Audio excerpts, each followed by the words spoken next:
जय Jagannath. This is Diljit Shriraj from Utkal classes. पिलाने मु तुम मानक स्वागत करुच्ची आमर official YouTube channel Utkal classes को। जमती तुम माने समस्त जानिछ आमर ओडिशा आदर्श विद्यालय पई क्लास 6 रे एडमिशन नवा पई क्लास 5 पिला मानकर एंट्रेंस प्रिपरेशन क्लास चलिछ। लास्ट डे थिला आमर मैथ, आज डे रे हम पढ़िबा साइंस। सो मैथ रो first video first chapter upload हो जाइए क्लास 5 रो एवं आज हूँ साइंस रो आमे प्रथम अध्याय पढ़िबा। तो पिला माने जो पिला माने मध्य जो पिला माने आम बैच जॉइन करना हो से माने जाई कि तुरंत बैच को जॉइन करो। बैच रिलेटेड जहाँ भी क्वेरी अच्छी ए नंबर रे व्हाट्सएप करि परिबो 82605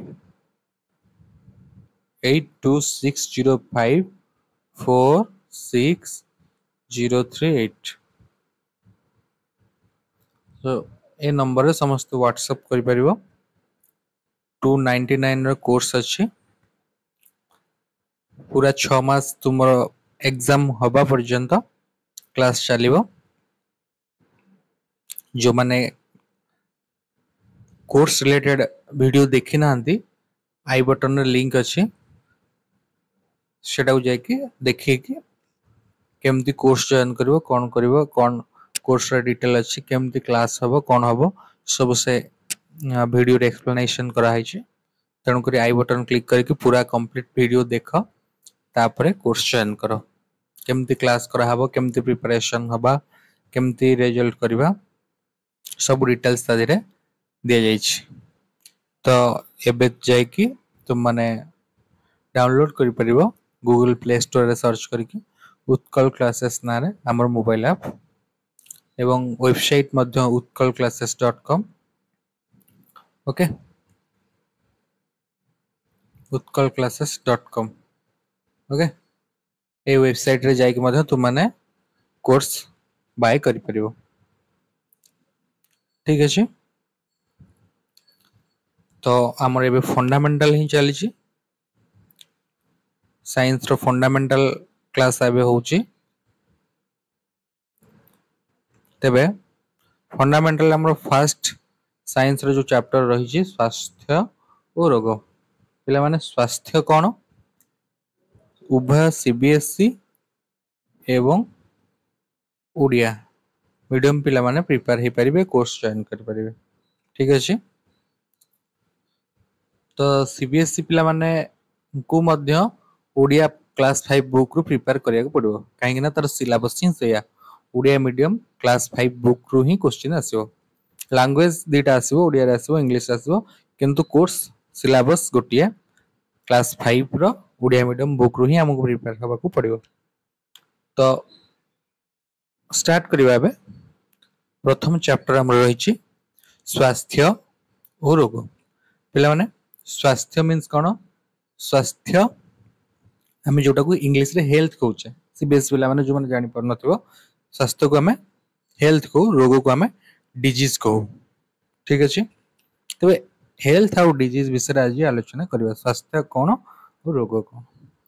पिला माने आमे प्रतिदिन विभिन्न प्रकार खाद्य खाई थाउ समस्त प्रकार खाद्य उपयुक्त परिमाण रे न खाइले आम शरीर रे खाद्य सार अभाव हेबो।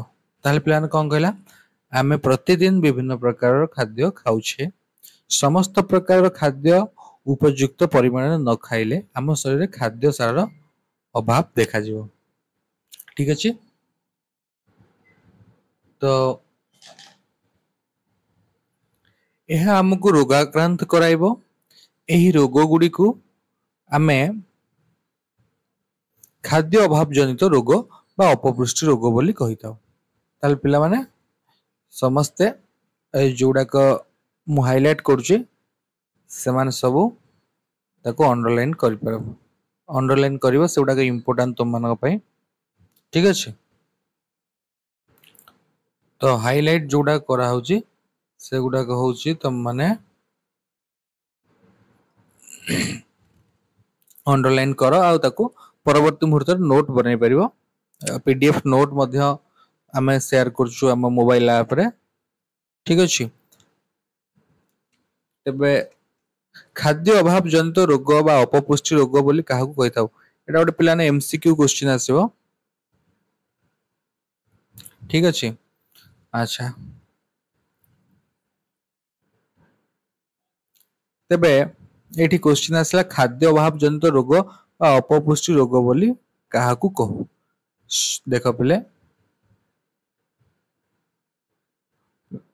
जेतेबेले आम शरीर रे खाद्य सारर अभाव देखा जाए सेतेबेले आम शरीर रोगाक्रांत होई पड़े एही रोग गुड़िक आमे खाद्य अभाव जनित रोग बा अपपुष्टि रोग कहूथाउ ताहले अपपुष्टि रोग को कौन कुहा जाए बा खाद्य अभाव जनित रोग को कौन कुहा जाए जदि एमती क्वेश्चन आसे खाद्य अभाव जनित रोग को कौन कुहा जाए ना अपपुष्टि रोग अपपुष्टि रोग क्या कुहा जाए खाद्य अभाव जनित रोग को आमे अपपुष्टि रोग बोली कहि थाउ क्लियर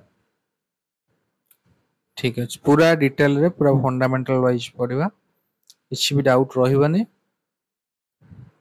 अच्छा आम खाद्यर मुख्य उत्पादन श्वेतसार और पुष्टिसार अभाव हेले आमको केउ सब रोग होता है पिला माने आम खाद्यर जदि मुख्य उत्पादन कहबा श्वेतसार और पुष्टिसार ठीक अछि तेणुक आम बर्तमान देखा पुष्टिसार और श्वेतसार रोगर अभाव रे सॉरी श्वेतसार और पुष्टिसार अभाव रे हमको केउ रोग होता है एवं तार लक्षण कौन प्लान देख फास्ट हम देखा पुष्टिसार देख पिले पुष्टिसार अभाव रे हमको क्वाशियकर रोग होता है क्यों रोग होता है पिले क्वाशियकर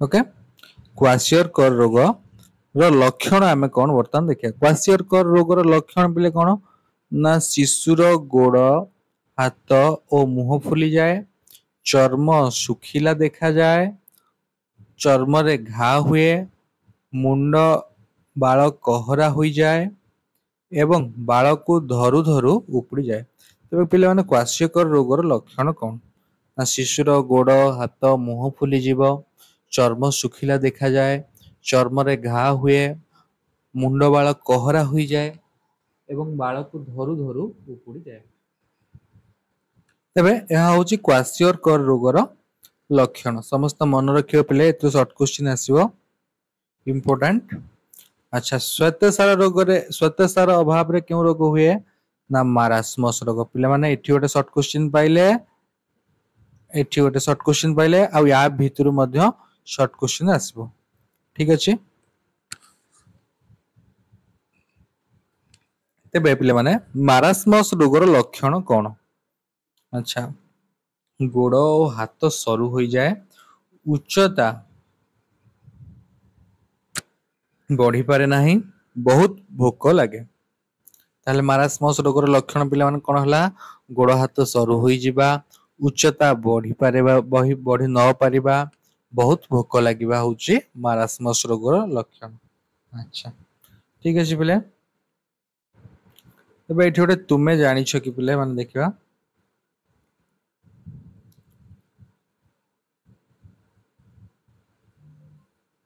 देख पिले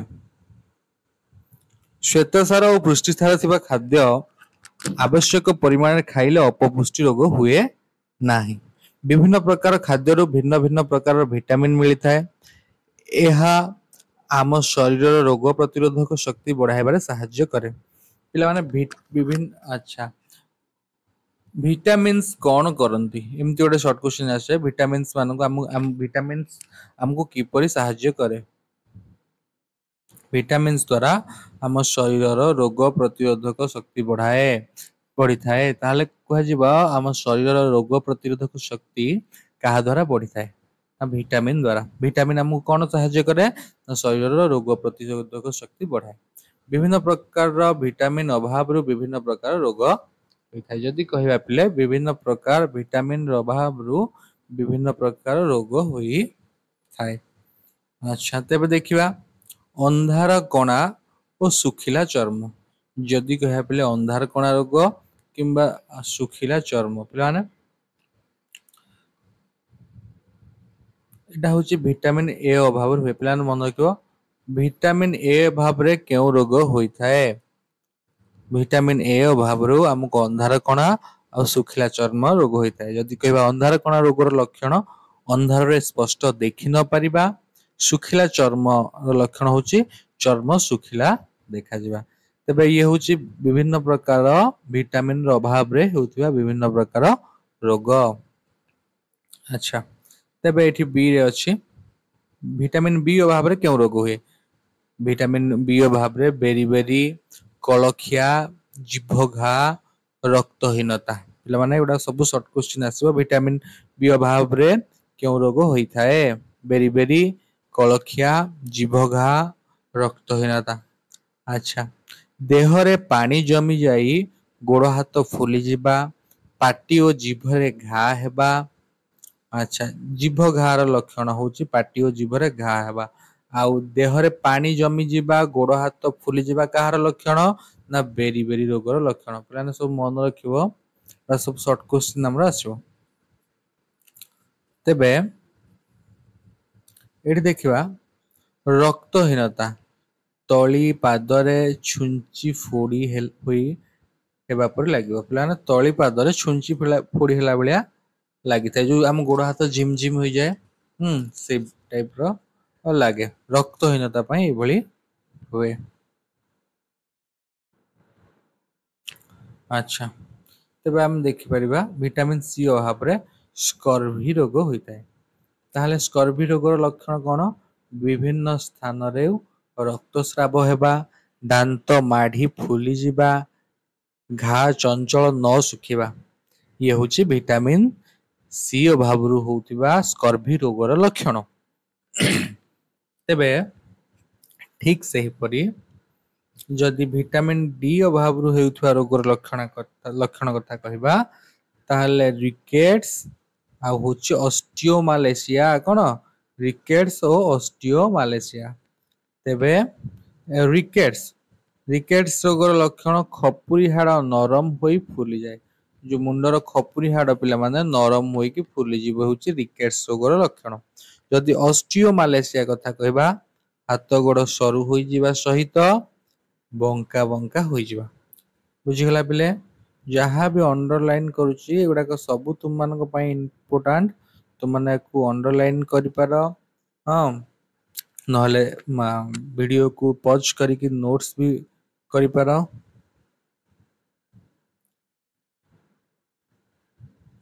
ଆଉ ନୋଟ୍ସ, ପିଡିଏଫ ନୋଟ୍ସ ଆମେ ଟେଲିଗ୍ରାମ ଚ୍ୟାନେଲରେ ସେୟାର କରୁଛୁ। ଡେସ୍କ୍ରିପସନ ତଳେ ମଧ୍ୟ ଟେଲିଗ୍ରାମ ଚ୍ୟାନେଲର ଲିଙ୍କ ଦିଆଯାଇଛି। ସମସ୍ତ ଲିଙ୍କ ଜରିଆରେ ଟେଲିଗ୍ରାମ ଚ୍ୟାନେଲକୁ ଜଏନ ହେଇପାରିବ। ସେଠୁ ତୁମେ ମାନେ ଆରାମସେ ପିଡିଏଫ ନୋଟ୍ସ ପାଇପାରିବ। ଆଚ୍ଛା, ଏବେ ଦେଖିବା ତୁମେ ଜାଣିଛ କି ଭିଟାମିନ ଡି ଅଭାବରୁ ଛୋଟ ପିଲାମାନଙ୍କୁ ରିକେଟ୍ସ ରୋଗ ହେବା ବେଳେ ବୟସ୍କ ଲୋକମାନଙ୍କୁ ଅଷ୍ଟିଓମାଲେସିଆ ରୋଗ ହୋଇଥାଏ। ତାହେଲେ ପିଲାମାନେ ଭିଟାମିନ ଡି ଅଭାବରୁ ଛୋଟ ପିଲାମାନଙ୍କୁ କେଉଁ ରୋଗ ହୋଇଥାଏ? ରିକେଟ୍ସ ରୋଗ ହୋଇଥାଏ। ଆଚ୍ଛା, ଯଦି କହିବା ବୟସ୍କ ଲୋକମାନଙ୍କୁ ଭିଟାମିନ ଡି ଅଭାବରୁ କେଉଁ ରୋଗ ହୋଇଥାଏ? ଅଷ୍ଟିଓମାଲେସିଆ ରୋଗ ହୋଇଥାଏ। ବୟସ୍କ ଲୋକମାନଙ୍କୁ ଅଷ୍ଟିଓମାଲେସିଆ ରୋଗ ହୋଇଥାଏ। ଆଚ୍ଛା, vitamin A, B, C, D ବ୍ୟତୀତ ଭିଟାମିନ ଇ, କେ, ବି କମ୍ପ୍ଲେକ୍ସ ଇତ୍ୟାଦି ଆମକୁ ବିଭିନ୍ନ ରୋଗରୁ ରକ୍ଷା କରିବାରେ ସାହାଯ୍ୟ କରିଥାନ୍ତି। ମନେ ରଖିବା, ଏଇଟା ଗୋଟେ ଜାଣିବା କଥା। ଆମେ ସମସ୍ତେ ଏ ବି ସି ଡି ପଢୁଛେ, ଆଉ କିଛିଟା ଭିଟାମିନ ଅଛି ଯୋଉଟା କି ଆମକୁ ବିଭିନ୍ନ ରୋଗରୁ ରକ୍ଷା କରୁଛନ୍ତି। ସେଗୁଡା କଣ? ଭିଟାମିନ ଇ, ଭିଟାମିନ କେ, ବି ଆଉ ଭିଟାମିନ ବି କମ୍ପ୍ଲେକ୍ସ। ମନେ ରଖିବା ସମସ୍ତେ, vitamin E, vitamin K, vitamin B complex. ଠିକ ଅଛି ପିଲେ? ଆଚ୍ଛା, ତେବେ ଏବେ ଆମେ ପଢିବା ଧାତୁ ସାର ଅଭାବ ଜନିତ ରୋଗ। ଦେଖ ପିଲେ, ଆମେ ଖାଉଥିବା ଶାଗ, କ୍ଷୀର, ଅଣ୍ଡା, କଦଳୀ, ଚୁନା ମାଛ ଇତ୍ୟାଦି ଖାଦ୍ୟରୁ ଧାତୁ ସାର ପାଇଥାଉ। ଫାଷ୍ଟ ପିଲାମାନେ କେଉଁ ଖାଦ୍ୟରେ ଧାତୁ ସାର ଅଛି? ସର୍ଟ କ୍ୱେଶ୍ଚିନ୍ ଆସିବ। କ୍ଷୀରରେ ଧାତୁ ସାର ଅଛି,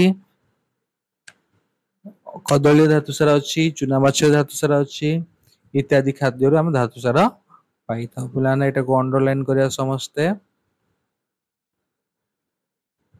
ଆଚ୍ଛା, ଲୁଣରେ ମଧ୍ୟ ଧାତୁ ସାର ଥାଏ। ଏହି ସବୁ ଖାଦ୍ୟରୁ ଆମେ ସୋଡିୟମ, କ୍ୟାଲସିୟମ, ଲୌହ, ଗନ୍ଧକ ଇତ୍ୟାଦି ଧାତୁ ସାର ପାଇଥାଉ। କାରଣ ଯଦି କହିବା ଲୁଣରେ ଏମିତି ନିମ୍ନୋକ୍ତ ମଧ୍ୟରୁ ଲୁଣରେ କେଉଁ ସାର ଥାଏ, ତାହେଲେ ଏମିତି କ୍ୱେଶ୍ଚିନ୍ ଆସିଲେ ଆମେ କଣ କହିବା? ଲୁଣରେ ଧାତୁ ସାର ଥାଏ। ତେବେ ଏହି ସବୁ ଖାଦ୍ୟରୁ ଆମେ ସୋଡିୟମ, କ୍ୟାଲସିୟମ, ଲୌହ, ଗନ୍ଧକ ଇତ୍ୟାଦି ଧାତୁ ସାର ପାଇଥାଉ। ଉପରୋକ୍ତ ଖାଦ୍ୟରୁ ଆମେ କେଉଁ ଧାତୁ ସାର ପାଇଥାଉ? ଆମେ ସୋଡିୟମ ପାଇଥାଉ, କ୍ୟାଲସିୟମ ପାଇଥାଉ, ଲୌହ ପାଇଥାଉ, ଗନ୍ଧକ ପାଇଥାଉ। ଠିକ ଅଛି। ଧାତୁ ସାରରୁ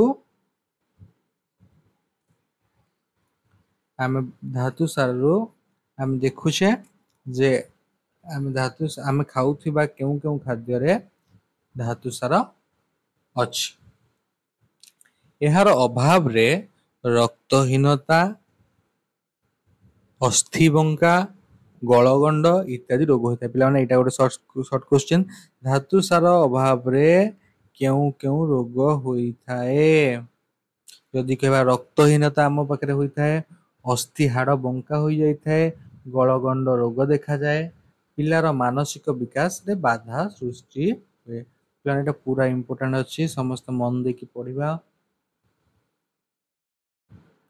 ଆଚ୍ଛା ପିଲେ, ସଂକ୍ରାମକ ରୋଗ କଣ ପଢିବା ପିଲେ? ସଂକ୍ରାମକ ରୋଗ। ଖାଦ୍ୟ ସାର ଅଭାବ ଜନିତ ରୋଗ ଗୁଡିକ ଜଣେ ରୋଗାଗ୍ରସ୍ତ ବ୍ୟକ୍ତି ଠାରୁ ଜଣେ ସୁସ୍ଥ ବ୍ୟକ୍ତିଙ୍କୁ ଆକ୍ରାନ୍ତ କରିନଥାଏ। କିନ୍ତୁ ଆଉ କେତେ ଗୁଡିଏ ରୋଗ ଅଛି ଯାହା ଜଣେ ସୁସ୍ଥ ବ୍ୟକ୍ତିକୁ ଜଳ, ବାୟୁ, ଖାଦ୍ୟ, କୀଟପତଙ୍ଗ ଏବଂ ସ୍ପର୍ଶ ଦ୍ୱାରା ଆକ୍ରାନ୍ତ କରିଥାଏ। ସେହି ସବୁ ରୋଗ ଗୁଡିକୁ ସଂକ୍ରାମକ ରୋଗ କୁହାଯାଏ। ତାହେଲେ ପିଲାମାନେ ମନେ ରଖିବା, ଏଠି ଗୋଟେ କ୍ୱେଶ୍ଚିନ୍ ଯେ ଖାଦ୍ୟ ସାର ଅଭାବ ଜନିତ ରୋଗ ଗୁଡିକ ଜଣେ ରୋଗାଗ୍ରସ୍ତ ବ୍ୟକ୍ତି ଠାରୁ ଜଣେ ଅସୁସ୍ଥ ବ୍ୟକ୍ତିକୁ ଆକ୍ରାନ୍ତ କରିନଥାଏ। ତାହେଲେ କେଉଁ ସାର ଅଭାବ ଜନିତ ରୋଗ ଗୁଡିକ ଜଣେ ରୋଗର ବ୍ୟକ୍ତି ଠାରୁ ଅନ୍ୟ ରୋଗକୁ ସଂକ୍ରାମକ କରିନଥାଏ? ଯଦି କହିବେ ଖାଦ୍ୟ ସାର ଅଭାବ ଜନିତ ରୋଗ ଗୁଡିକ। କିନ୍ତୁ ଆଉ କେତେ ଗୁଡିଏ ରୋଗ ଅଛି ଯାହା ଜଣେ ସୁସ୍ଥ ବ୍ୟକ୍ତିକୁ ଜଳ, ବାୟୁ, ଖାଦ୍ୟ, କୀଟପତଙ୍ଗ ଏବଂ ସ୍ପର୍ଶ ଦ୍ୱାରା, ବୁଝିହଉଛି? କିଛି ରୋଗ ଏମିତି ବି ଅଛନ୍ତି ଯୋଉମାନେ କଣ କରନ୍ତି? ଖାଦ୍ୟ, ଜଳ, ବାୟୁ, କୀଟପତଙ୍ଗ ଏବଂ ସ୍ପର୍ଶ ଦ୍ୱାରା ଅନ୍ୟକୁ ଆକ୍ରାନ୍ତ କରିଥାଏ। ସେହି ସବୁ ରୋଗକୁ ସଂକ୍ରାମକ ରୋଗ କୁହାଯାଏ। ପିଲାମାନେ, ସଂକ୍ରାମକ ରୋଗ କାହାକୁ କୁହାଯାଏ? ଯେତେବେଳେ ଗୋଟିଏ ରୋଗ ଗୋଟିଏ ଲୋକ ଠାରୁ ଅନ୍ୟ ଗୋଟିଏ ଲୋକକୁ ସଂକ୍ରମିତ ହୋଇଥାଏ, ତାହାକୁ ଆମେ ସଂକ୍ରାମକ ରୋଗ ବୋଲି କହିଥାଉ। ଯେମିତି ଆମେ ଉଦାହରଣ ନେଇପାରିବା, ଆମ ଘରେ ଯଦି ଜଣକୁ ଥଣ୍ଡା ହୁଏ ତାହେଲେ ସେଟା ସଂକ୍ରମିତ ହୋଇ ଅନ୍ୟ ଜଣକୁ ମଧ୍ୟ ହୋଇଥାଏ, ଯେମିତି ବାୟୁ ଦ୍ୱାରା କିମ୍ବା ସ୍ପର୍ଶ ଦ୍ୱାରା। ଠିକ ଅଛି। ତେବେ ଠିକ ସେଇଭଳି ସଂକ୍ରାମକ ରୋଗ ମଧ୍ୟ କାମ କରିଥାଏ। ତେଣୁକରି ଆମେ ଦେଖୁଥିଲେ ସଂକ୍ରାମକ ରୋଗ କଣ, ପିଲାମାନେ ସମସ୍ତେ ବୁଝିହେଲା। ଏମିତି ବି କ୍ୱେଶ୍ଚିନ୍ ଆସିବ, ସଂକ୍ରାମକ ରୋଗର ମାଧ୍ୟମ ଗୁଡିକ କଣ? ଗୋଟିଏ ରୋଗ ଅନ୍ୟ ପାଖକୁ କେମିତି ସଂକ୍ରମିତ ହୋଇଥାଏ? ନା ଜଳ ଦ୍ୱାରା ସଂକ୍ରମିତ ହୋଇପାରିବ, ଅଇଁଠା ପିଇଲେ ହେଇଯିବ, ବାୟୁ ଦ୍ୱାରା ସଂକ୍ରମିତ ହେଇଯିବ, ଯେମିତି ଆମେ ଦେଖିଲେ ଏବେ ଥଣ୍ଡା ଛିଙ୍କି ଦେଲେ ଛିଙ୍କ ଦ୍ୱାରା ହେଇଯାଉଛି, ସ୍ପର୍ଶ ଦ୍ୱାରା ଅନ୍ୟ ପାଖକୁ ସ୍ପ୍ରେଡ ହେଇଯାଉଛି, ସେମିତି ଖାଦ୍ୟ ଦ୍ୱାରା ଗୋଟିଏ ଥାଳିରେ ଯଦି ରୋଗୀ ସାଙ୍ଗରେ ଆମେ ଖାଇବା। ଠିକ ଅଛି। ତେବେ ଏହି ସଂକ୍ରାମକ ରୋଗ ଗୁଡିକ କେତେକ ଛୋଟ ଛୋଟ ଜୀବାଣୁ ମାନଙ୍କ ଯୋଗୁଁ ହିଁ ହୋଇଥାଏ। ସେଗୁଡିକ ଆମ ଖାଲି ଆଖିରେ ଦେଖାଯାଆନ୍ତି ନାହିଁ, କେବଳ ଅଣୁବୀକ୍ଷଣ ଯନ୍ତ୍ର ସାହାଯ୍ୟରେ ଆମେ ସେମାନଙ୍କୁ ଦେଖିପାରୁ। ପିଲାମାନେ, ତାହେଲେ ଏହି ସଂକ୍ରାମକ ରୋଗ ଗୁଡିକ କାହା ଦ୍ୱାରା ହୋଇଥାଏ? ନା ଛୋଟ ଛୋଟ ଜୀବାଣୁ ମାନଙ୍କ ଯୋଗୁଁ ହୋଇଥାଏ ସଂକ୍ରମିତ ରୋଗ। କାହା ଯୋଗୁ ହୋଇଥାଏ ନା ଛୋଟ ଛୋଟ ଜୀବାଣୁ ମାନଙ୍କ ଯୋଗୁ ହୋଇଥାଏ। ସେଗୁଡିକ ଆମେ ଖାଲି ଆଖିରେ ଦେଖିପାରୁ ଦେଖାଯାଆନ୍ତି ନାହିଁ। ଜୀବାଣୁ ଆମକୁ ଖାଲି ଆଖିରେ ଦେଖାଯାଆନ୍ତି ନାହିଁ। ସମସ୍ତେ ମନେ ରଖିବା କିଏ ଆମକୁ ଖାଲି ଆଖିରେ ଦେଖାଯାଏ ନାହିଁ ଜୀବାଣୁ। ତେବେ ସେମାନଙ୍କୁ ଆମେ ଦେଖିଥାଉ କିଭଳି ଜୀବାଣୁ ମାନଙ୍କୁ ଦେଖିବା ପାଇଁ ଯେଉଁ ଯନ୍ତ୍ରର ଆବଶ୍ୟକ ତାହାକୁ ଆମେ ଅଣୁବୀକ୍ଷଣ ଯନ୍ତ୍ର କୁହାଯାଉ କହିଥାଉ। ପିଲାମାନେ ମନେ ରଖିବ ଅଣୁବୀକ୍ଷଣ ଯନ୍ତ୍ର କାହାକୁ କୁହାଯାଏ ବା ଅଣୁବୀକ୍ଷଣ ଯନ୍ତ୍ର ଦ୍ଵାରା ଆମେ କଣ କରିଥାଉ। ପିଲାମାନେ ସଂକ୍ରାମକ ରୋଗ ଆମେ ପଢିଲେ ସଂକ୍ରାମକ ରୋଗ ର ମାଧ୍ୟମ ପଢିଲେ ସଂକ୍ରାମକ ରୋଗ କାହା ମାଧ୍ୟମରେ ବ୍ୟାପିଥାଏ। ଠିକ ଅଛି। ଏବେ ଆମେ ଦେଖିବା ସଂକ୍ରାମକ ରୋଗ ବ୍ୟାପେ କିପରି। ଠିକ ଅଛି ପିଲା।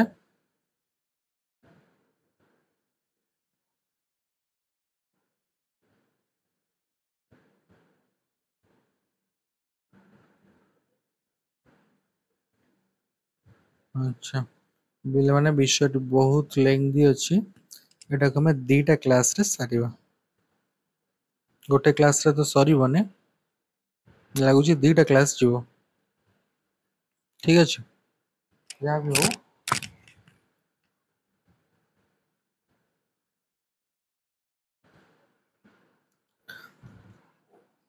ଆମେ ଦେଖିବା ସଂକ୍ରାମକ ରୋଗ ବହୁତ ଇଣ୍ଟରେଷ୍ଟିଂ ପିଲାମାନେ। ଆମେ ପଢିଲେ ସଂକ୍ରାମକ ରୋଗ କଣ, ଆମେ ପଢିବା ସଂକ୍ରାମକ ରୋଗ କେମିତି ବ୍ୟାପୁଛି। ଠିକ ଅଛି। ସଂକ୍ରାମକ ରୋଗ କେମିତି ବ୍ୟାପୁଛି। ଆଚ୍ଛା ସଂକ୍ରାମକ ରୋଗ କେତେକ ମାଧ୍ୟମ ଦ୍ଵାରା ଅସୁସ୍ଥ ବ୍ୟକ୍ତି ଠାରୁ ସୁସ୍ଥ ବ୍ୟକ୍ତିକୁ ସଂକ୍ରମିତ ହୋଇଥାଏ। ଆମେ ଯେମିତି ଦେଖିଲେ ଥଣ୍ଡା ଯେମିତି ସଂକ୍ରମିତ ହଉଛି, ସେ ମାଧ୍ୟମ ଗୁଡିକ କଣ କଣ ଦେଖିଲେ ଜଳ, ବାୟୁ, ଖାଦ୍ୟ, ହଁ ଏମିତି ବିଭିନ୍ନ ମାଧ୍ୟମ ଦ୍ଵାରା ସଂକ୍ରାମକ ରୋଗ ସଂକ୍ରମିତ ହୋଇଥାଏ। ଆଚ୍ଛା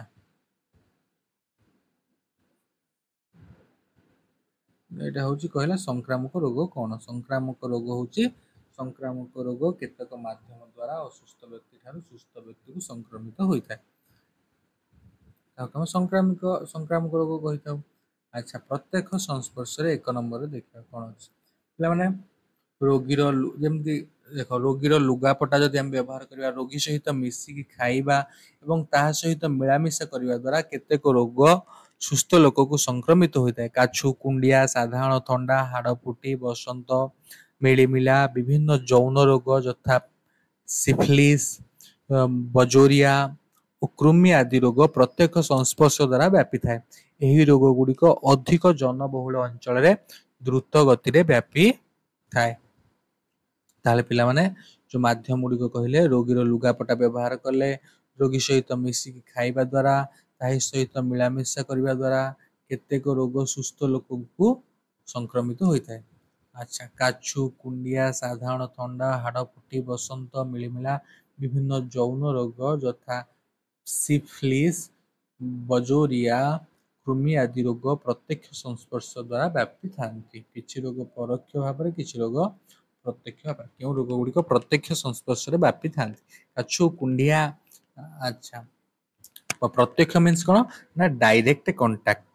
ଯଦି ଆମେ କାହାକୁ ଡାଇରେକ୍ଟ ସ୍ପର୍ଶ କରୁଛେ କିମ୍ବା କାହାକୁ ଆମେ କଣ କରୁଛେ ଡାଇରେକ୍ଟଲି ତା ସାଙ୍ଗରେ ଜଡିତ ହଉଛେ, ସେ ଦ୍ୱାରା କଣ ହୁଏ କିଛି ରୋଗ ବ୍ୟାପିଥାଏ ଯାହାକୁ ଆମେ ପ୍ରତ୍ୟକ୍ଷ ରୋଗ ବୋଲି କହିଥାଉ। ଆଉ ଯଦି କହିବା ପରୋକ୍ଷ ରୋଗ, ପରୋକ୍ଷରେ ବ୍ୟାପିଥାଏ ମାନେ କିଛି ମାଧ୍ୟମ ଦ୍ୱାରା ବ୍ୟାପିଥାଏ, ଯେମିତି ପବନ ଦ୍ୱାରା, ଆଉ ତାପରେ ସେଇଠୁ କଣ ଖାଦ୍ୟ ଦ୍ୱାରା। ଠିକ ଅଛି। ତେବେ ଏହି ରୋଗ ଗୁଡିକ ଅଧିକ ଜନବହୁଳ ଅଞ୍ଚଳରେ ଦ୍ରୁତ ଗତିରେ ବ୍ୟାପିଥାଏ। କେଉଁ ରୋଗ ଗୁଡିକ ଜନଗହଳି ଅଞ୍ଚଳରେ ଦ୍ରୁତ ଗତିରେ ବ୍ୟାପିଥାଏ? ନା କାଛୁ, କୁଣ୍ଡିଆ, ଥଣ୍ଡା, ହାଡ଼ଫୁଟି, ବସନ୍ତ, ମିଳିମିଳା ଏଇ ରୋଗ ଗୁଡିକ ଅଧିକ ସଂକ୍ରମିତ ହୋଇଥାଏ। ପିଲାମାନେ ବାୟୁ ମାଧ୍ୟମରେ ଦେଖିବା। ତାହେଲେ ବାୟୁ ମାଧ୍ୟମରେ ଫାଷ୍ଟ ଦେଖୁଥିଲେ ଆମେ କଣ ପ୍ରତ୍ୟକ୍ଷ ସଂସ୍ପର୍ଶରେ। ପ୍ରତ୍ୟକ୍ଷ ସଂସ୍ପର୍ଶରେ ପିଲେ କଣ ନା ଡାଇରେକ୍ଟ କଣ୍ଟାକ୍ଟରେ ଯେଉଁ ରୋଗ ଗୁଡିକ ବ୍ୟାପୁଥାଏ। କାଛୁ, କୁଣ୍ଡିଆ, ସାଧାରଣ ଥଣ୍ଡା ଏଗୁଡା ସବୁ ଡାଇରେକ୍ଟ କଣ୍ଟାକ୍ଟରେ ବ୍ୟାପେ। ପିଲାମାନେ ମନେ ରଖିବ, ଏଠାରୁ ସର୍ଟ କ୍ୱେଶ୍ଚିନ୍ ଆସିବ। କାଛୁ କେମିତି ବ୍ୟାପେ ନା ପ୍ରତ୍ୟକ୍ଷ ସଂସ୍ପର୍ଶରେ ଆସିଲେ କାଛୁ ବ୍ୟାପିଥାଏ। ଆଚ୍ଛା ବାୟୁ ମାଧ୍ୟମରେ ଆସିଗଲା, ଏଟା ହଉଛି ପରୋକ୍ଷରେ ରହିବ ବାୟୁ ମାଧ୍ୟମରେ, ଯେମିତିକି ଯକ୍ଷ୍ମା, କାଶ, ସର୍ଦ୍ଦି, ବସନ୍ତ, ହାଡ଼ ଫୁଟି, ଆଖି ଧରା, ମିଳିମିଳା, ଗାଲୁଆ ପରି ଅନେକ ରୋଗ ବାୟୁ ମାଧ୍ୟମରେ ବ୍ୟାପିଥାଏ। ପିଲାମାନେ ମନେ ରଖିବା ବାୟୁ ମାଧ୍ୟମରେ ବ୍ୟାପୁଥିବା ରୋଗ ଗୁଡ଼ିକ କଣ? ୟା ଭିତରୁ ମଧ୍ୟ ସର୍ଟ କ୍ୱେଶ୍ଚିନ୍ ଆସିବ। ଏହି ରୋଗର ଜୀବାଣୁ ପୁରା ଡିଟେଲ୍ସ ଯୋଉ ଏମସିକ୍ୟୁ କ୍ୱେଶ୍ଚିନ୍ ରହିଛି ଚାପ୍ଟର ଗୁଡ଼ିକ ଫଣ୍ଡାମେଣ୍ଟାଲ ଆମେ ପଢି ସାରିଲା ପରେ ଡିଟେଲ ଏମସିକ୍ୟୁ ତାର ଡିସ୍କସନ କରିବା। ଏହି ରୋଗର ଜୀବାଣୁ ଓ ଭୂତାଣୁ ରୋଗାକ୍ରାନ୍ତ ବ୍ୟକ୍ତିଙ୍କ ଠାରୁ କାଶ, ଛିଙ୍କ ଓ କଫ ଇତ୍ୟାଦି ମାଧ୍ୟମରେ ବାୟୁମଣ୍ଡଳକୁ ଚାଲି ଆସନ୍ତି ଏବଂ ବ୍ୟାପି ଯାଆନ୍ତି। ପିଲାମାନେ ଯଦି କହିବା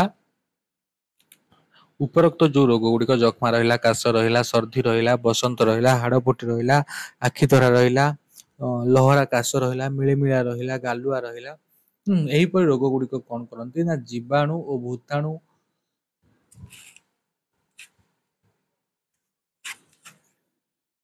ରୋଗାକ୍ରାନ୍ତ ବ୍ୟକ୍ତିଙ୍କ ଠାରୁ କାଶ, ଛିଙ୍କ ଓ କଫ ଇତ୍ୟାଦି ମାଧ୍ୟମରେ ବାୟୁମଣ୍ଡଳକୁ ଚାଲି ଆସନ୍ତି ଏବଂ ବ୍ୟାପି ଯାଆନ୍ତି।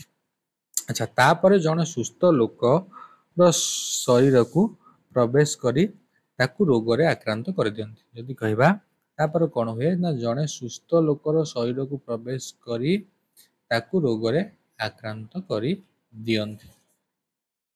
ପାଖରେ ଥିବା ଚିତ୍ରକୁ ଦେଖ। ଚିତ୍ରରେ ରୋଗରେ ପୀଡ଼ିତ ବ୍ୟକ୍ତି ଜଣକ କାଶି କାଶି ବାନ୍ତି କରୁଛନ୍ତି। ତାଙ୍କ ପାଖରେ ପିଲାଟିଏ ଖେଳନା ଧରି ଖେଳୁଛି। ତେଣୁ ପିଲାଟି ବାୟୁ ଦ୍ୱାରା ସେହି ରୋଗର ସଂକ୍ରମିତ ହେବା ସମ୍ଭାବନା ଅଛି। ଦେଖ ପିଲା ଇଏ କାଶୁଛି, ତେଣୁକରି ଇଏ ଯେତେବେଳେ କାଶୁଛି ବାୟୁ ଦ୍ୱାରା ଏଇଠି ଦେଖ ପିଲା ଗୋଟେ ପିଲାଟା ଏଇଠି ଖେଳୁଛି, ତାମାନେ ଏଇଠି କାଶିବା ଦ୍ୱାରା ବାୟୁ ଦ୍ୱାରା ସେ ଏଇ ପିଲାଟି ସଂକ୍ରମିତ ହେବାର ଚାନ୍ସେସ୍ ଅଛି ନା ନାହିଁ? ଆଚ୍ଛା ତେବେ ଆମକୁ ଏସବୁ ଜିନିଷ ମାନିକି ଚଳିବାକୁ ପଡିବ। ବାୟୁ ମାଧ୍ୟମରେ କେମିତି ରୋଗ ସଂକ୍ରମଣ ହଉଛି ଦେଖିଲେ, ପ୍ରତ୍ୟକ୍ଷରେ କେମିତି ଡାଇରେକ୍ଟ କଣ୍ଟାକ୍ଟରେ ଆସିଲେ ରୋଗ ସଂକ୍ରମଣ ହଉଛି। ପାଖରେ ଥିବା ଚିତ୍ରକୁ ଦେଖି ଚିତ୍ରରେ ରୋଗରେ ପୀଡ଼ିତ ବ୍ୟକ୍ତି ଜଣକ କାଶି କାଶି ବାନ୍ତି କରୁଛନ୍ତି। ତାଙ୍କ ପାଖରେ ପିଲାଟି ଖେଳନା ଧରି କେମିତି ତାର ମଧ୍ୟ ରୋଗରେ ସଂକ୍ରମିତ ହବାର ଚାନ୍ସେସ୍ ଅଛି ଆମେ ଦେଖିଲେ। ବର୍ତ୍ତମାନ ଆମେ ଦେଖିବା ଖାଦ୍ୟ ମାଧ୍ୟମରେ କେମିତି ରୋଗ ବ୍ୟାପେ। ହଇଜା, ଝାଡା, ବାନ୍ତି ରୋଗ ଦୂଷିତ ଖାଦ୍ୟ ମାଧ୍ୟମରେ ବ୍ୟାପିଥାଏ। ଯଦି କହିବା ପିଲା ଯୋଉ ହଇଜା ହୁଏ, ଝାଡା ବାନ୍ତି ହୁଏ, ଏଇ ରୋଗ ଗୁଡିକ କଣ ହୁଅନ୍ତି ନା ଦୂଷିତ ଖାଦ୍ୟ ମାଧ୍ୟମରେ ବ୍ୟାପିଥାନ୍ତି। ଧୂଳି ପଡିଥିବା, ପଚି ସଢି ଯାଇଥିବା ଏବଂ ବାସି ହୋଇଥିବା ଖାଦ୍ୟ ଦୂଷିତ ହୋଇଯାଇଥାଏ ଏବଂ ଏଥିରେ ବିଭିନ୍ନ ରୋଗର ଜୀବାଣୁ ଥାଆନ୍ତି। ଆମେ ଯଦି ଏହିଭଳି ଦୂଷିତ ଖାଦ୍ୟ ଖାଇବା ତେବେ ଆମ ହଇଜା, ଝାଡା ବାନ୍ତି ଭଳି ରୋଗ ହୋଇପାରେ। ଠିକ ଅଛି, ତାହେଲେ ଖାଦ୍ୟ ମାଧ୍ୟମରେ କେମିତି ରୋଗ ବ୍ୟାପିଲା ଆମେ ପିଲାମାନେ ଦେଖିଲେ। ଯୋଉଗୁଡାକ ଯେମିତି ଦେଖୁଥିବା ପିଲାମାନେ ଖୋଲାରେ ଟିଫିନ ଷ୍ଟଲ ହୁଏ, ସେ ଟିଫିନ ଖୋଲାରେ ଯେତେବେଳେ ଗାଡି ମଟର ଧୂଆଁ ଉଡିକି ସେ ଖାଦ୍ୟ ମାନେ ଦୂଷିତ ହୋଇଯାଏ। ସେଇଭଳିଆ ଖାଦ୍ୟକୁ ଯଦି ଆମେ ଖାଇବା, ସେଇଭଳିଆ ଖାଦ୍ୟରେ ବହୁତ ଜୀବାଣୁ ଥାଆନ୍ତି, ଯାହା ଦ୍ୱାରା କଣ ହୁଏ ସେଇ ଦୂଷିତ ଖାଦ୍ୟ ଖାଇବା ଦ୍ୱାରା ଆମକୁ ହଇଜା, ଝାଡା ବାନ୍ତି ଇତ୍ୟାଦି ରୋଗ ହୋଇଥାଏ।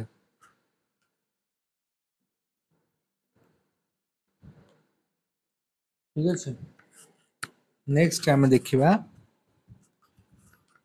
ଜଳ ମାଧ୍ୟମରେ। ପିଲାମାନେ ଜଳ ମାଧ୍ୟମରେ କେମିତି ରୋଗ ବ୍ୟାପିଥାଏ ଆମେ ବର୍ତ୍ତମାନ ତାକୁ ଡିସ୍କସନ କରିବା।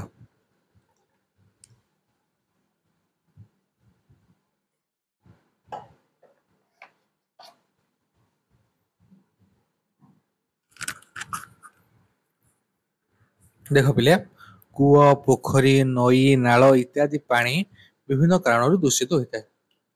ଠିକ ଅଛି, ବିଭିନ୍ନ କାରଣରୁ କୂଅ ହେଇଗଲା, କୂଅରେ କେତେବେଳେ ପଚା ସଢା ଜିନିଷ ଲୋକମାନେ ଫୋପାଡି ଦିଅନ୍ତି, କେତେବେଳେ ଜୀବଜନ୍ତୁ ତା ଭିତରେ ପଶି ଯାଆନ୍ତି।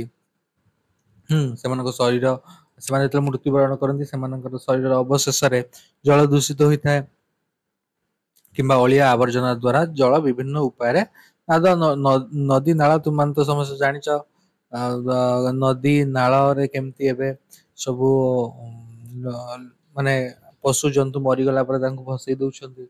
एमती विभिन्न प्रकार अलिया आवर्जना नदी नाल इत्यादि रे जेतेबेले आमे फिंगुचे ता द्वारा कौन होची कूଅ पोखरी नई नाल इत्यादि दूषित होता है। प्राय अधिकांश रोग यदि कह प्राय अधिकांश रोग दूषित जल द्वारा व्यापी थाए। पे गोटे सर्ट क्वेश्चन आसो अधिकांश रोग क्या द्वारा व्यापी थाए ना अधिकांश रोग जदि कह दूषित जल द्वारा व्यापी थाए। जो जल शरीर को हानि घटाइबा भली विभिन्न उत्पादन और रोग जीवाणु थाए ताहाकु दूषित जल कहुए।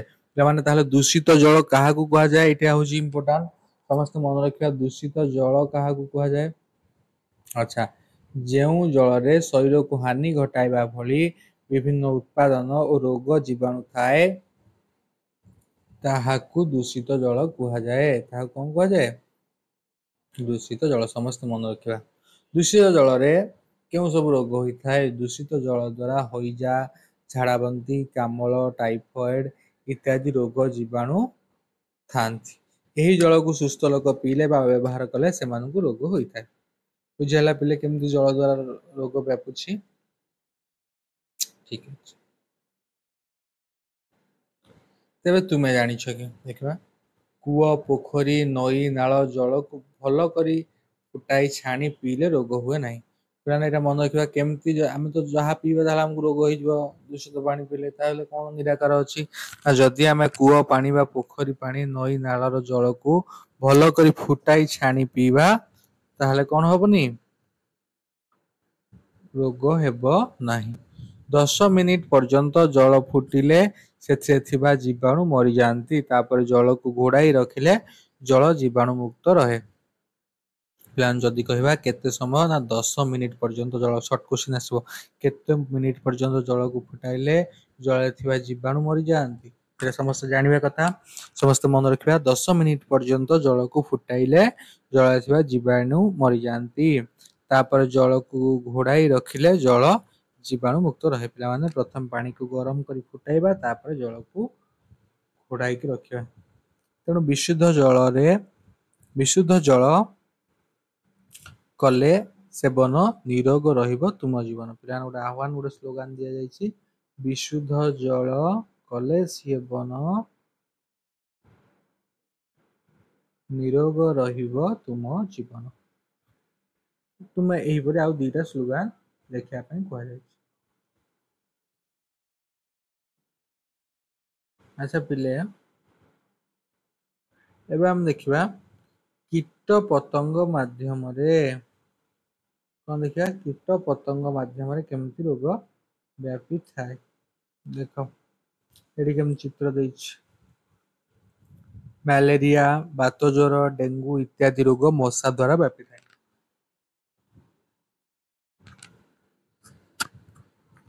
मन रखिए मशा द्वारा क्यों रोग व्यापी थाए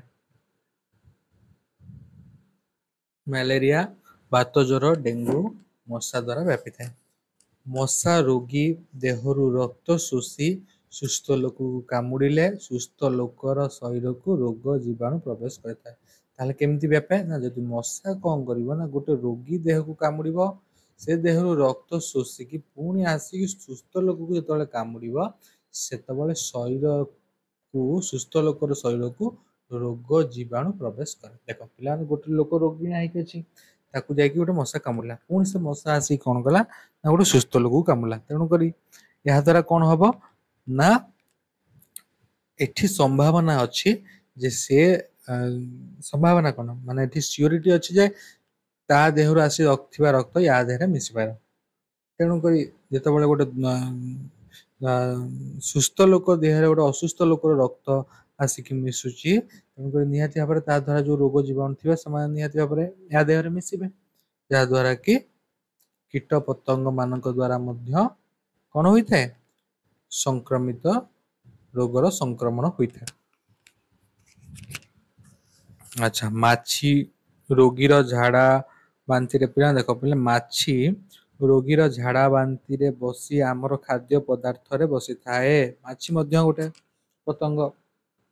अच्छा सी कौन करे माछी मान देखा से माने कौन करती ना माछी मैंने रोगीर झाड़ा बांति उपर बस पड़ती पुणी आसिक से आम खाद्य उपर बस पड़ती जहाद्वारा कौन हुए ना संक्रमण रोगर चांसेस बढ़ी जाए एवं से खाद्य को खाइले झाड़ा बांति होइया भली रोग होई थाए।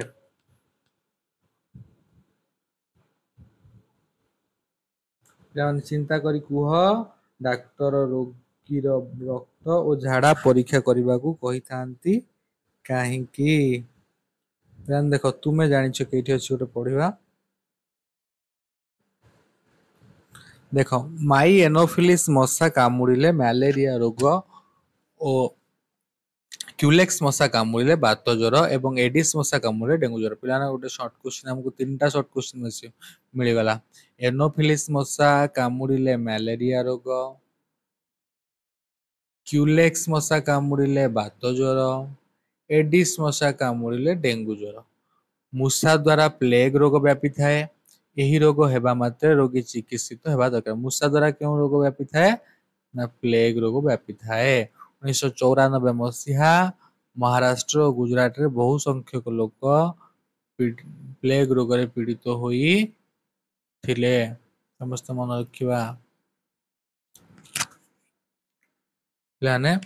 जिया दसी पोक अंकुश कृमि जीवाणु नुहंती माने गोटे गोटे कीट पिला माने कीट गुड़ाकर एग्जांपल देख पिलाने एमती क्वेश्चन आसीबो गोटे निम्नतम मध्यरु केउंटी गोटे कीट तुमानकु किछटा कीटर एग्जांपल दियागला जिया हे गले दसी पोक हे गले अंकुश कृमि हे गले अच्छा एमाने आम देह रे रहिले आम देह असुस्थ रहे जिया दसी पोक आम देह रे रहंती ताहले आम देह असुस्थ हुए आम दुर्बल होई पड़ू एमाने मध्य रोगी देहरु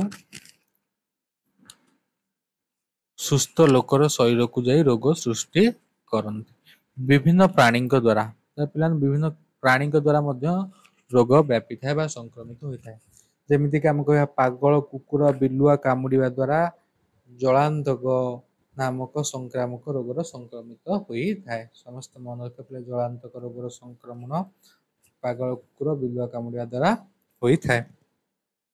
अच्छा एबे देखिबा शरीर में होइथिबा कटा दाग बा क्षत माध्यम शरीर आम शरीर जो कटा दाग बा क्षत होता है खंडिया खाबरा होता है ता द्वारा केमती रोग व्यापी थाए जदि पिला आम कह आम चर्म रे जदि क्षत न थाए तेबे चर्म मध्य देई जीवाणु सहजरे प्रवेश करि पारंती नाही पिला आम जदि कहिबा केमिति व्यापे ना जेतेबेले आम चर्म रे किछि खंडिया खाबरा न थाए ताहले से जीवाणु कौन करे ना आम खंडिया खाबार आम माने सुस्थ देहरे प्रवेश करि पारे नाही जदि चर्म रे क्षत थाए तेबे खूब शीघ्र अति सहजरे जीवाणु सुस्थ लोकर शरीर रे प्रवेश करिथाए धनुष्टंकार रोग रे जीवाणु सुस्थ लोकर शरीर रे एही परि प्रवेश करिथाए ताहा एही भली भाबरे केउ रोगर जीवाणु सुस्थ लोक शरीर रे प्रवेश करिथाए धनुष्टंकार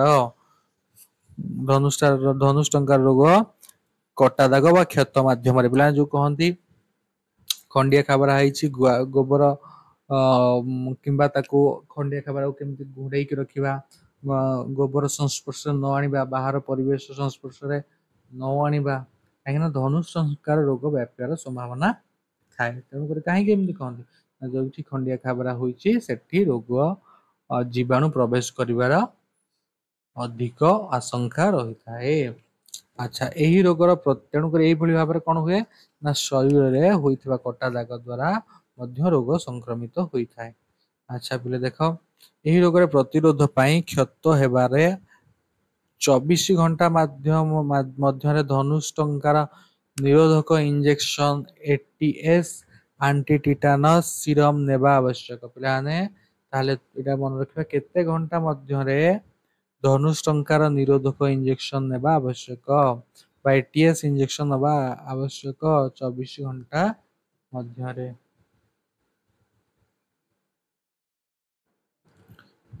तुम्हें जानिछ धनुष्टंकार रोग रे जीवाणु माटी और गोबर रे रही थाए देहर कोनोसी क्षतरे माटी गोबर बा सेथिरे पड़िथिबा कोनोसी जिनिस लागिले धनुष्टंकार रोग हेबार संभावना थाए प्लान देखो जो कथा कहूली धनुष्टंकार रोग जीवाणु माटी और गोबर रही था देहर कौन क्षतरे माटी गोबर से पड़ता कौन जिनिस लगे धनुष्टंकार रोग होबार संभावना थाए धनुष्टंकार रोगर जीवाणु केउठी थांती माटी आ गोबर समस्त मन रखा तेणुक समस्ते खंडिया खाबरा है बेले घोड़ेबा बैंडेज करवा प्रॉपर्ली ट्रिटमेंट करवा निहाती आवश्यक।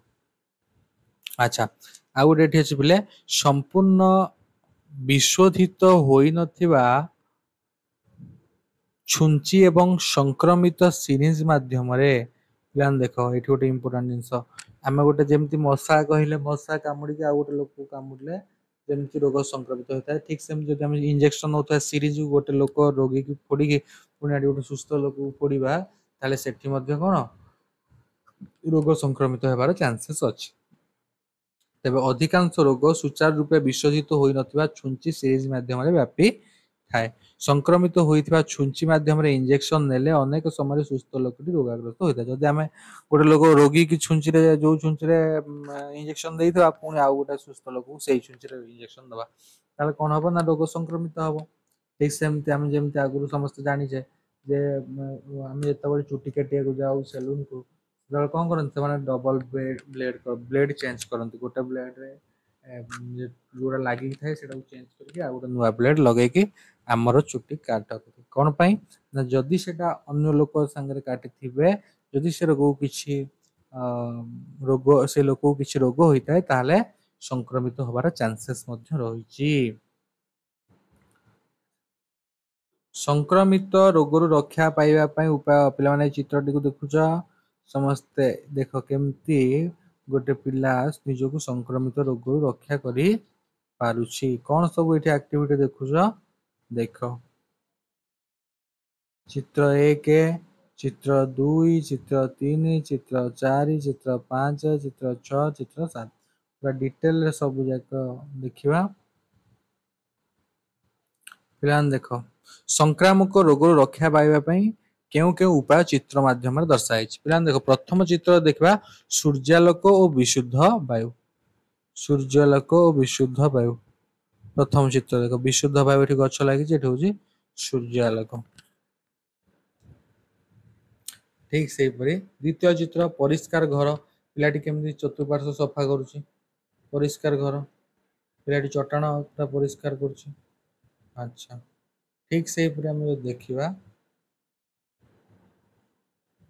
घोड़ा जाइथिबा खाद्य खाद्य को घोड़े रखा जाइछि गरम क्षीर अच्छा परिष्कार शौचालय घोड़णी थी डस्टबिन रे घोड़णी रखा आवश्यक मशारी टांगी शोवा खाइबा पूर्व हाथ साबुन रे धोइबा ये सब जिनस आम अवलम्बन कर संक्रामक रोग बंची पाया उपयुक्त उपाय गुड़िक संक्रामक रोग किपर रक्षा करिपरिबा सांग मानक सहित आलोचना कर ए सब उपाय गुड़िक व्यतीत अन्य उपाय विषय आस आलोचना करबा जनक ठारू अन्य जनक संक्रमण नियंत्रण करबा जीवाणुर वंशवृद्धि नियंत्रण करबा प्रतिषेधक टीका नेबार व्यवस्था करबा गोष्ठी सफेई करबा चतुर्पार्श्व को सब सफा सुतरा रखा मशारी टांगी शोवा अच्छा जनक ठारू पिले अन्य जनक संक्रमण नियंत्रण करबा केमिति आम को उपाय अवलंबन कले ये जो संक्रमण हो पार जनक ठारू अन्य जनक केमिति सेटा को आम रोकी पारिबा ठीक अच्छे तेरे रोगी को अलग कर रखा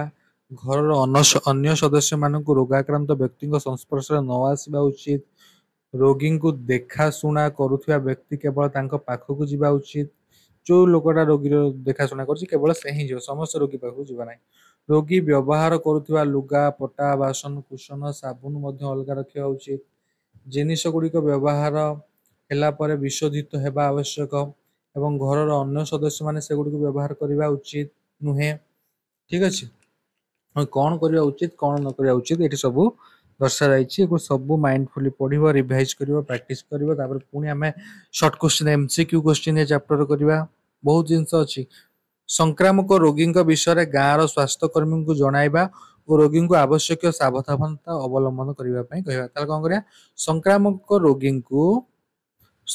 रोगी विषय गाँव स्वास्थ्यकर्मी को जनइबा रोगी को आवश्यक सावधानता अवलंबन करने परामर्श देबा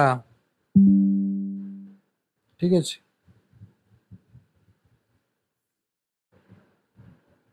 जीवाणुर वंशवृद्धि को केमती नियंत्रण करि परिबा प्रतिषेधक टीका नेबार व्यवस्था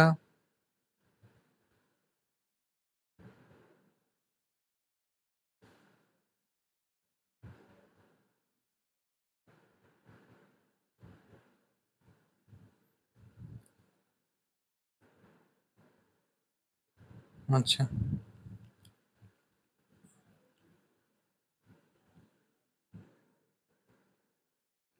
तेबे देख पिले जीवाणुर वंशवृद्धि को नियंत्रण केमिति करिबा एटा इम्पोर्टेंट आम चतुर्पार्श्व जेते सब आवर्जना सृष्टि होची सेगुड को एक स्वतंत्र डब्बारे संग्रह करा जाई घोड़ाई रखिया उचित आम सब बेले घरे बाहर सब बेले डस्टबिन रो व्यवहार करिया पई कुआ जाईची जहा द्वारा कि जीवाणुर वंशवृद्धि को नियंत्रण करिहबो आ कुआ जाईची कोन ना गाधुआ घर परिश्रागार सब बेले सफा सुतरा रखिबा फिनाइल पकाई संक्रमण मुक्त करा जिबा उचित झाड़ा घर हो गला गाधुआ घर हो गला धर गोटे लोक को थंडा है कि ज्वर है कौन एक संक्रमित रोग है हाँ सी जगह जाकि पास बसी कि आम जाकि पास बसिले से इनफेक्शन हबार चांसेस अच्छी अच्छा तेणुक आम कौन करवा लाट्रिन घर को सब सफा रखा सुतरा रखा फिनाइल व्यवहार करवा जहाद्वारा संक्रामक मुक्त से जगह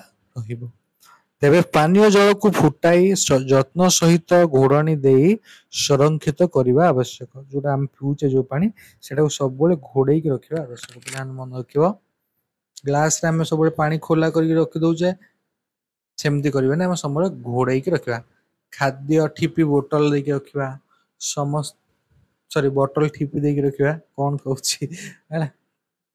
देख पिले समस्त खाद्य उपयुक्त भाव घोड़ाई रखा उचित खाद्य को सब पिलाने आम देखा आम घरे माँ मान को सचेतन करवा जे केमती खाद्य धूली मैला न पड़ो से ध्यान देवे घोड़ाई रखिए आम देखा बजार घाट रे जो बाहर रोचे धूली मैला सब उड़ी पड़ुची से भाया खाद्य खाइबा ना खाद्य गरम करी खाद्य को खाइबा ठीक अच्छे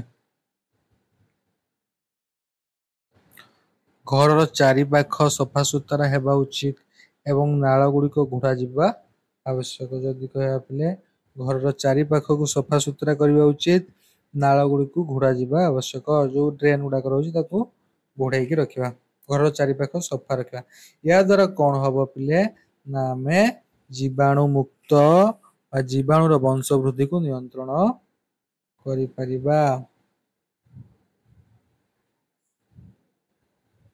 प्रतिषेधक टीका नेबार व्यवस्था आम केते गुड़िके जीवाणु जनित रोगर रक्षा पाइबा प्रतिषेधक टीका नेबाकू पड़ी थाए एही टीका उपयुक्त समय न नेले भविष्य में सही रोग हेबार आवश्यकता थाए फल रोग मृत्यु मुखर पड़ पारे रोगी टीका नेबा द्वारा शरीर में रोग प्रतिरोधक शक्ति बढ़ी थाए टीका नेबा द्वारा कौन होता है पिले शरीर में रोग प्रतिरोधक शक्ति बढ़ी थाए से पिला माननकू डिप्थेरिया लहरा काश धनुष टंकार पोलियो मिलीमिला हईजा जख्मा इत्यादि रोग गुड़िक प्रतिरोधक टीका दि जाए प्राथमिक स्वास्थ्य केन्द्र में सरकार तरफ मागणार टीका दि जाए जदि पिला आम कहवा कौन हुए ना प्राथमिक स्वास्थ्य केन्द्र में सरकार तरफ मागणार टीका दि जाए हईजा जख्मा कामल रोग प्रतिरोध प्रतिषेधक टीका दि जाए जदि कहवा पिले कौन करा जाए ना हईजा होगला जख्मा होगला कामल रोग होगला तार प्रतिरोध आम प्रतिषेधक टीका दे थाऊ जन्म 10 वर्ष मध्य क्यों टीका नेबा उचित तल सारणी दि जाए प्लान देख बयस टीकार नाम क्यों रोगर अच्छा बयस जन्म समय टीकार नाम बीसीजी पोलियो मात्रा अच्छा क्यों रोगर जख्मा आउ पोलियोर सारण टाक तुम मान देख नोट कर एटा मु डिटेल रे एक्सप्लेन करूनी सब एक्सप्लेन कला बेलू बहुत टाइम लगी कोर्स सरीबनी तथापि देखिए पिला ना बयस टीकार नाम क्यों रोग पर टीका दि जाए पे देख जन्म 10 वर्ष मध्य यहाँ हूँ इम्पोर्टाट जन्म 10 वर्ष मध्य टीका दि जाए जन्म केते वर्ष मध्य टीका दि जाए क्यों टीका नेबा उचित तल सारणी दि जाए देखिए क्यों टीका नेबा दरकार जन्म रु 1 मास पर डीपीटी 1 डीपीटी प्रथम डिप्थेरिया लहराकाश धनुष टंकार दि जाए जन्म समय न नहीं पोलियो प्रथम हेपाटाइटिस बी प्रथम ये टीका नि जाए क्यों रोग ना पोलियो रोग और हेपाटाइटिस रोग नहबा ठीक से जन्म 2 मास पर जन्म 3 मास पर शिशु को 5 वर्ष है शिशु को 6 वर्ष है तुम डायरेक्ट पढ़ीदेव पे किसी बुझेबार ना ओके कॉम्पिटिटिव प्रिपेयर हो तेणुक टिके माइंड खर्च करवा दरकार गोष्ठी सफेई द्वारा परिवेश परिष्कार रखा देख पे गोष्ठी सफेई द्वारा केम पे परिवेश को परिष्कार रखुंट छोट छोट पिला जाकि विभिन्न जगह को परिष्कार परिच्छन्न स्कूल चतुर्पाश केमती रखुन देख खोला स्थान में गदा होइथिबा अलिया आवर्जना मशा माछी वंशवृद्धि सबुठार उपयुक्त स्थान संक्रामक रोग रक्षा एमानक वंशवृद्धि को रोकवा को पड़ो तेणु आम घर चारिपाख को सफा सुतरा रखा हेब अलिया आवर्जना नाल नर्दमा उपयुक्त सफाई हेले परिवेश सुस्थ और समस्त लोक संक्रामक रोग रक्षा पाइबे यही सफाई कार्य गोष्ठी सहायता करने उचित तुम्हें तुम अंचल लोक मान ए विषय सचेतन कर विशेष किसी इम्पोर्टाट ना आम ए विषय कौन शिखिले पिले देख